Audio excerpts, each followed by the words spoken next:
And so, it begins. Dark were the skies and chill was the wind as the land was covered in a veil of malice. Across the hill did ride a dread army of the night, cloaked in mist and fog, prepared to rain down death and destruction upon the land. And the people did crowd for a savior, a noble soul to save them from their impending demise. Just as it seemed all was lost, in strode a mighty hero, clad in shimmering metal from head to toe. Wielding a terrible broadsword, he did cleave his foes in two, smashing their ranks asunder with righteous fury. And when the day was done and the enemy strewn across the fields in pieces, the people did turn to the warrior and say, "We shall name this day in your honor. Speak unto us your wisdom." The warrior said one word that day: epic.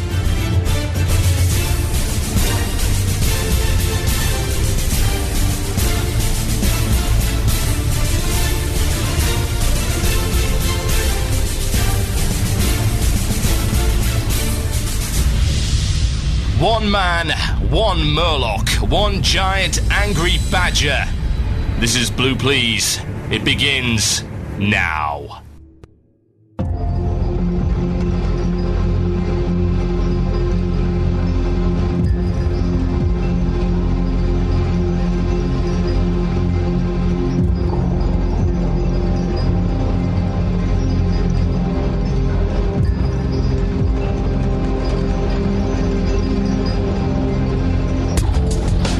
Yes, indeed, folks. Welcome to Blue Please here on CynicalBrit.com with myself, Total Biscuit. The date today is the 16th of July, 2010. It is 8 p.m. in the British Isles. It is 9 p.m. Central European Summer Time. It is 3 p.m. on the East Coast of the US.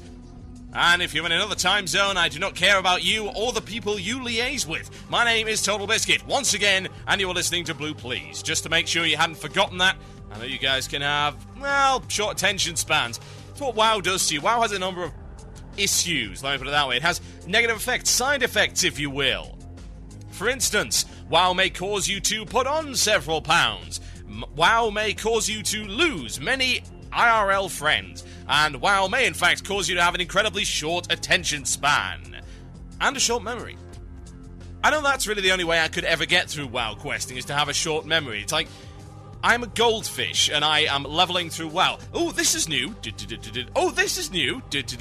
Oh, this is new. Wait, it's the same quest, and I'd have known that if I wasn't so brain-addled. But whatever the case, my name is Total Biscuit, and you're listening to Blue Please, here on CynicalBrit.com. I could do this all day. This would be a really easy show.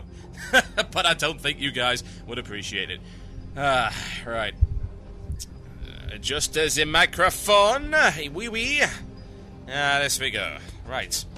What have I got coming in for you in the show today? Things. Topics. This will be the second show this week, making up for the lack of the show last Friday. Like I said, you guys are very lucky it didn't happen, because Vendor Strike is a disaster area. 10 hosts is bad! Oh dear. Well, I wanted to get features done today, and then suddenly Crisis, which didn't really help matters. So I'm a little bit rushed in the preparation for this show, I'm afraid. I'll try and throw something together that's entertaining for you guys. Also, the beta's been wrecked for the past couple of days. So the beta went down for a patch 2 days ago or so. And since then, when I've been able to log in, which is fairly rarely, the beta will stay up for about 5 minutes before I randomly get disconnected. So it's a world server problem, and it's not really going away anytime soon. So videos are delayed until they fix that for obvious reasons. I'll probably be putting out some more video content of some description. It won't be WoW. So it's either going to be StarCraft 2, or I'm going to do this introductory video to League of Legends, because people keep asking me. I mentioned League of Legends once in a video, and that was a really bad idea. It was like, oh, make a League of Legends video! I guess I could probably make a League of Legends video, but yeah, we'll see. I'll see what I can do in the next couple of days, since that's all I'm doing right now. I can't make any beta videos. Bit of a pain in the ass, but there you go. Aside from that, I think that probably about covers it. I don't think anything all that exciting's been going on. Actually, I will announce one thing. Yes, indeed. So I'm going to be back in Cataclysm, as you can imagine, as in when the game launches. I'll be rolling in that. And as to what I'm going to be putting together, I'm going to be putting together an old troll guild, yes. The proper way to play the game. That's no freaking paladins. Thank you very much. Paladins. Like the Horde ever needed paladins. We were doing just fine without the frickin' paladins. We don't need the namby-pamby blood elves. We don't need the, blessing of might, blessing of righteousness, blessing of fluffy kittens. We don't require any of these things because we're the frickin' Horde. All we need is lightning and fire and blowing gusty winds and tsunamis, that kind of thing. That's Horde. That's metal, ladies and gentlemen. Do we need the blessing of the light? Absolutely not. That can go to hell. So, no paladins in this guild, thank you very much. Now, I'll be putting up a guild recruitment forum for this at some point over the next couple of months. It will be by application, and I'm not recruiting anyone at random. Because well, let me put it this way.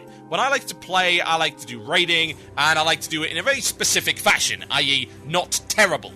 So, I'll do some recruitment there if you're interested in transferring over, doing a race change over to the proper race, then you can do that. And it'll mostly be 10 man. We may try 25, see how it goes. But yeah, so All Troll Guild as to what I'm going to call it. Well, I was thinking trollface.jpg, but I don't know. We'll have a think about that. There's plenty of time to work that out. I did mention StarCraft 2 videos there, didn't I? Yes, I'm going to be starting doing that again fairly soon. So those of you who've missed the Shoutcraft, those of you who've never seen the Shoutcraft will return just before the release of the game and will continue forthwith. And yeah, I'm also going to be going to the I-40. I'll do a proper announcement on this on the site at some point to give you all the details, but I've been invited to cast the StarCraft 2 at the I-40, which is the UK's biggest LAN. It's a big competitive gaming event, lots of LAN stuff, really good, and I'm going to be there, and I will be the one who is doing all of the broadcasting from the tournaments, and all of that is going to be streamed live, and will also be available on my YouTube channel, and that's in association with Multiplay. So if you like the StarCraft 2, I'll be there for a few days doing that, and if you're going to the I-40, let me know and I will see you there. And we can eat some chicken and possibly drink some mead if I can find any. Okay, without further ado, ladies and gentlemen, it's time for this. Mail time! That sounds like it's mail time! Here's the mail. It never fails. It makes me want to wag my tail. When it comes, I want to wail. Yes, indeed, folks, it is mail time. That is the time where we read the mail. Surprising, isn't it? Shocking, one might think. Weren't considering that, were you? Oh, no. No. Okay. Let me just tell you why exactly the mail time drop-in broke last week. It's the reason why weird things might happen in this show. I have a Razer Naga mouse, and until a couple of days ago, it was working really well. Now, it is warranted, so I can send it back. I just don't have the time yet.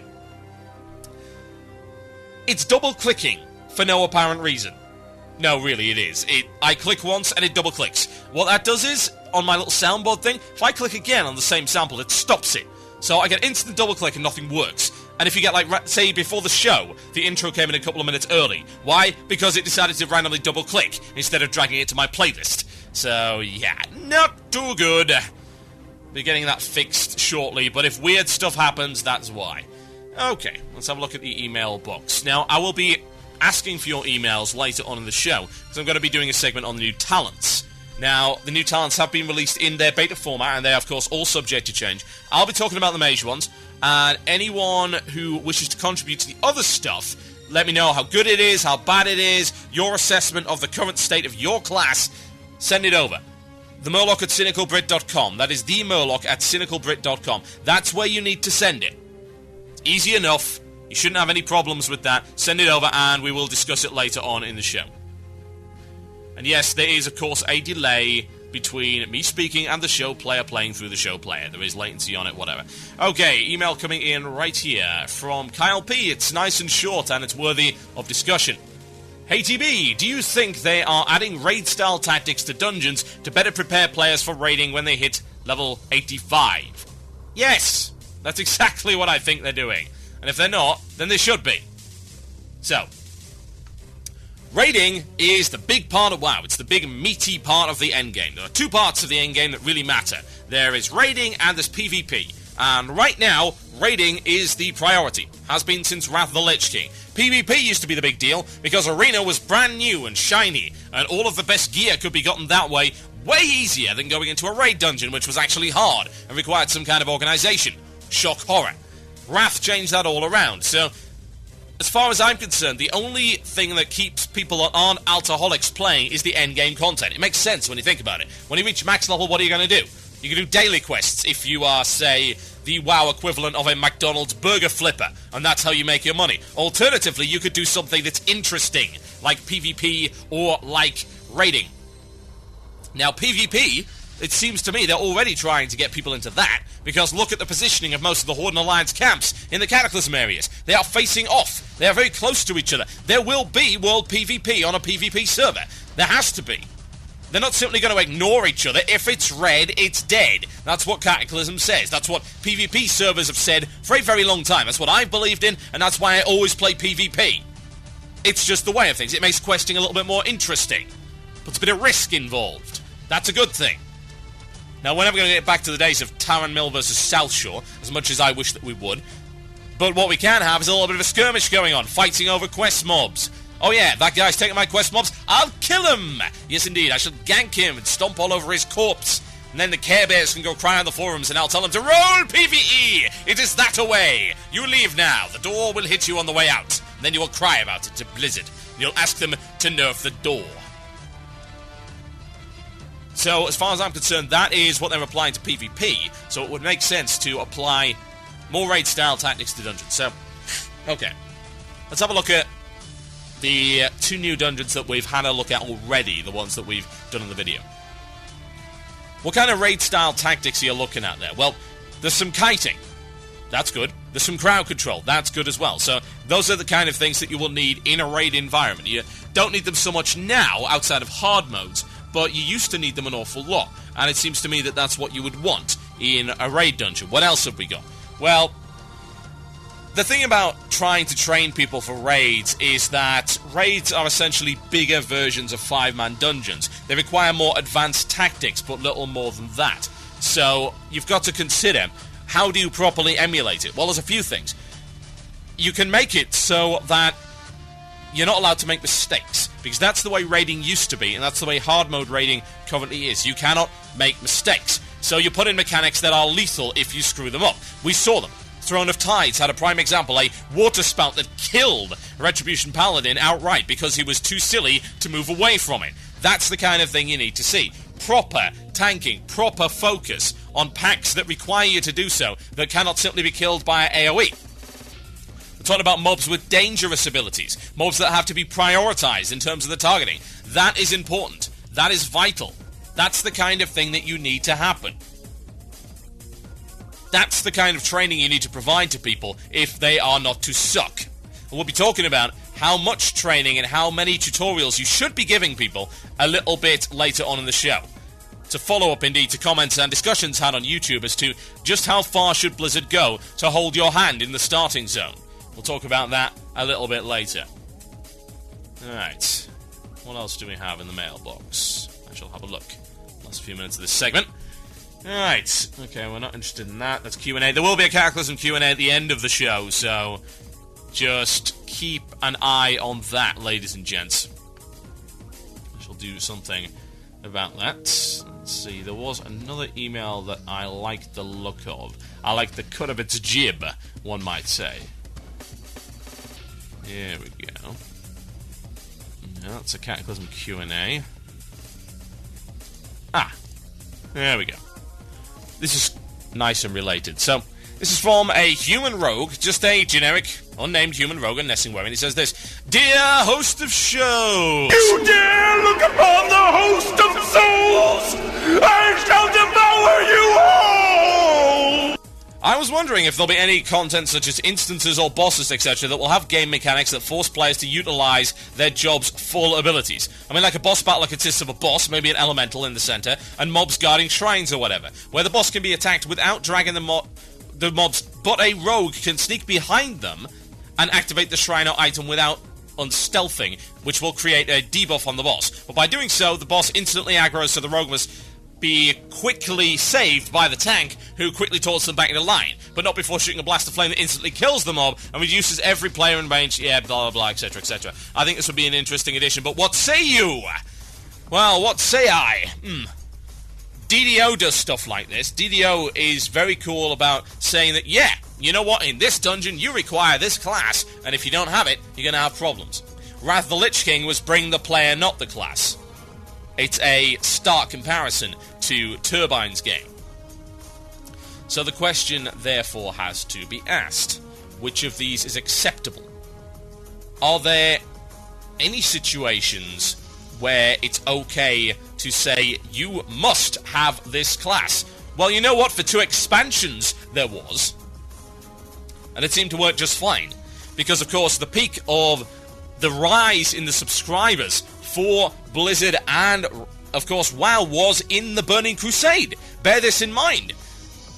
Subscribers stagnated during Wrath of the Lich King. Now, correlation doesn't equal causation. There are a number of factors that play in here. For instance, the fact that WoW is always going to have a finite number of players that are interested in playing it, and it's going to slow down, because people are either going to have played it already, or they simply have no interest to begin with, and nothing you do or say is going to get them into the game. As far as I'm concerned, bring the player, not the class, is a bad design philosophy, and it always has been. If you do that, you end up homogenizing the classes to the point where it doesn't really matter what you play. And if you pick a class, you lose the identity of that class. You feel less valuable because you're just like that guy over there. If I'm the mage in a group, then I know I can do certain things, and I'm relied upon to do certain things that other people can't. And that is a feeling of importance. And it also allows for a feeling of focus. It allows you to say, I am the one who has to do this, because if I don't, then the raid wipes. It really hones your mind. It gets you a keen sense of awareness, as far as I'm concerned. That's from 5 years raiding experience, me saying that. It really does help a lot.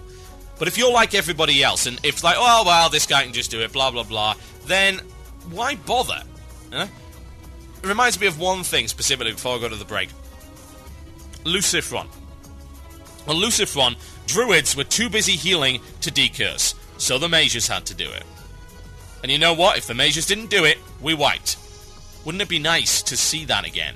Wouldn't it be nice to accept that actually bringing one particular class is fairly important, and it's not that hard, because there's 12 million bloody players to choose from?